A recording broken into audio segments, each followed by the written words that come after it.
Senator Round's interview, I think, was really jam-packed with news. Dagan, you hit him on exactly the point that people are questioning. Why is a Republican senator pushing for higher taxes in the health care bill? And I think that it hits the point that this is not a repeal of Obamacare, that this is we are going to try and fix it. But I believe, and this is my opinion, we were talking about this in the break, that this is an effort to offset the Democrats' messaging. The Republicans have been losing the messaging war, so a Senator Round says, well, we have to be careful about how we reform Medicaid because we need to continue to fund that expansion. I'm paraphrasing.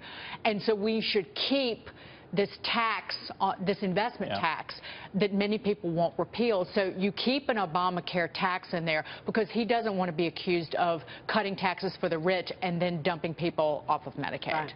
But the Medicaid story has really been a story of many people taking advantage of this program, Governor. Is that true? Part of the problem is that there are no cost controls. So if you get Medicaid, you get a platinum level coverage that most people, state employees and employees of most corporations, will never ever experience. I mean, it covers everything. And it covers it at 100%. There's no copay, there's no deductible, there's no premium that you pay on a monthly basis. So why would you help to control? You won't. And if you're the vendor or the provider, guess what? All you want to make sure is that you get Medicaid dollars because it's a guaranteed payment. It's a It requires explanation, though, because the headline of X number of people are going to be cut off from Medicaid doesn't look good. Medicaid has grown into something that was never, ever intended to be. It was for the poor, the very poor, and the disabled. The rolls of Medicaid have grown by 29% under Obamacare. There are roughly 75 million people on Medicaid today. 1 in 5. It is the single largest insurer by enrollment in the world. It is bigger than Medicare. It is bigger than the National Health Service in Britain. And how much fraud is there?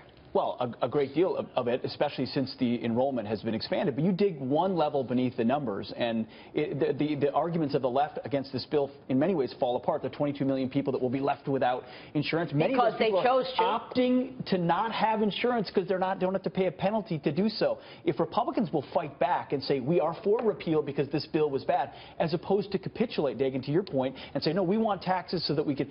Then we win when we fight back, not when we try to play on the turf. I want to be real sure that everybody understands Medicaid is not a bad program. The problem is that it's being run by the people who are benefiting from it, i.e. the vendors, the providers. It has to be reformed, and I'm not hearing the level of serious reform that has to happen, which includes not only the consumer of Medicaid, and by the way, in every state, all 50 states, Medicaid is the largest insurance program in each of the 50 states. By the way, the second largest in every one of the 50 states, state employees. If you really want to know how to do this, there are 50 people in this country who understand this better than anybody, the 50 governors who are running their Medicaid programs and their state employee insurance programs, the two largest insurance pools in every one of the 50 states. If Republicans don't step up and do something about cutting and reforming Medicaid, they might as well run on single payer.